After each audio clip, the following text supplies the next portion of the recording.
let's go for a trip down memory lane on this episode of the Fishwax Show.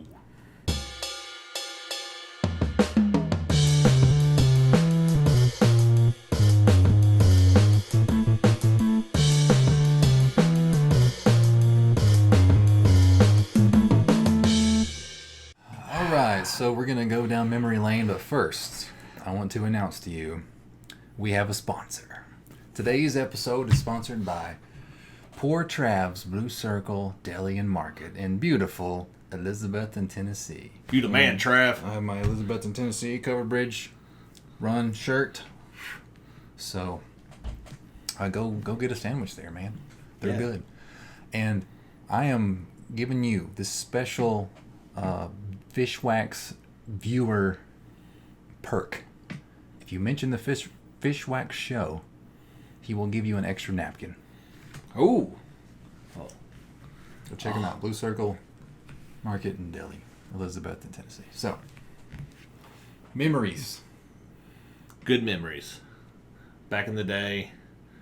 Oh my goodness. So, apparently, we used to be into the local wrestling scene. Apparently. not like, wrestling, like wrestling. Yeah, Pat. All that stuff.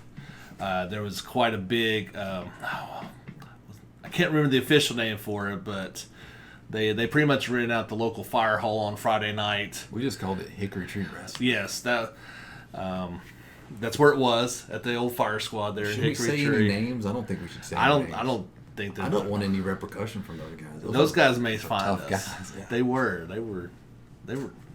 It was insane. Probably don't know what YouTube is though. No, no, they don't. While most kids were probably out, having a good time, it's Friday night, down on a date with their girlfriend, we were at the fire hall watching local wrestling. Watching 40-year-old men fake wrestle. And $5 get you in the door. It was there with a bunch of screaming old ladies and people who didn't have anything else to do either. Yeah, that was pretty much half the audience was old ladies who thought it was real. Yeah. Oh. And then us and our crew who just came to have fun. Like getting upset when things wouldn't go the right way for them, yelling. Yeah. They were into it. Yeah. I don't know if maybe they had some money on the line. I don't know. But those were... we even went to the point of... Because that was close to our school, so it was far. We made road trips to go see these guys. Yeah, they would like to frequent National Guard armories. That seemed to be... if you couldn't get the fire hall, if that was taken, you could, rent out the National Guard if you had a big crowd. Yeah. And I remember at one National Guard, I don't know which one it was, but it was maybe Chad's popcorn. They grabbed popcorn and used it as a weapon. That was a highlight. I don't think he was very happy about that. Popcorn wasn't cheap.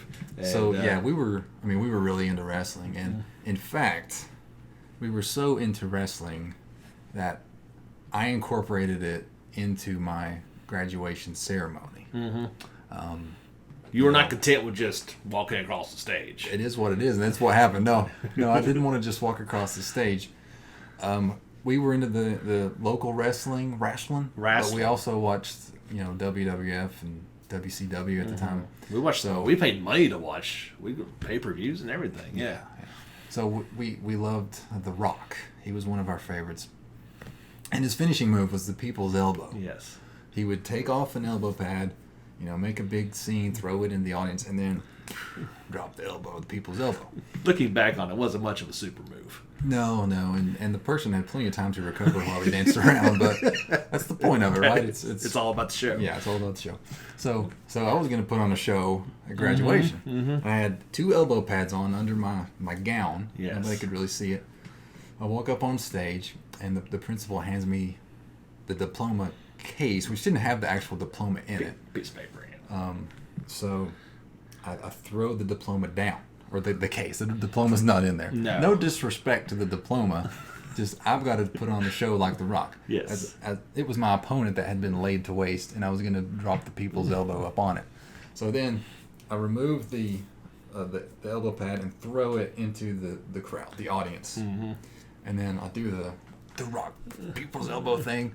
And I didn't actually do the elbow drop. That taking it too far. I think the security was on its way to the stage at that point, so I grabbed my diploma and leave. And nobody said anything to me on stage. I think they were all just stunned at what was happening. No, this was before the bad stuff happening at school, so they were just like, "What is this idiot doing? Let's let him finish it and move on." Shoo him off. So that was my perspective.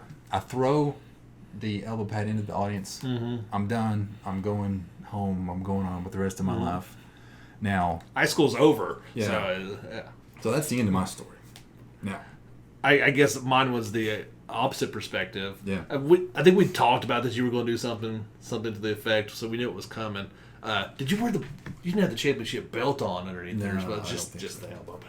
So yeah, you go up and you do your thing, and then all of a sudden, here comes the elbow pad. Like, right, I got it. Caught it like like it was a bride throwing a bouquet after a wedding, and I didn't win a prize or anything, but it was. But of all the people there, it goes straight to James. I have 100 people or so in our graduating class. Fate said it was fate. You must come back together to do the Fishwax show. 20 some years later, and here we are. And I don't know, to your benefit or detriment. We're not sure yet, but that's our story. Comment with your crazy high school stories or whatever. What did you do crazy on graduation? Keep it legal. Yeah, that you can actually talk about. Then won't embarrass your children. Yeah. And we'll be back with more after you guys subscribe. And don't forget, comment on the internet. Pick of the day. See you guys later.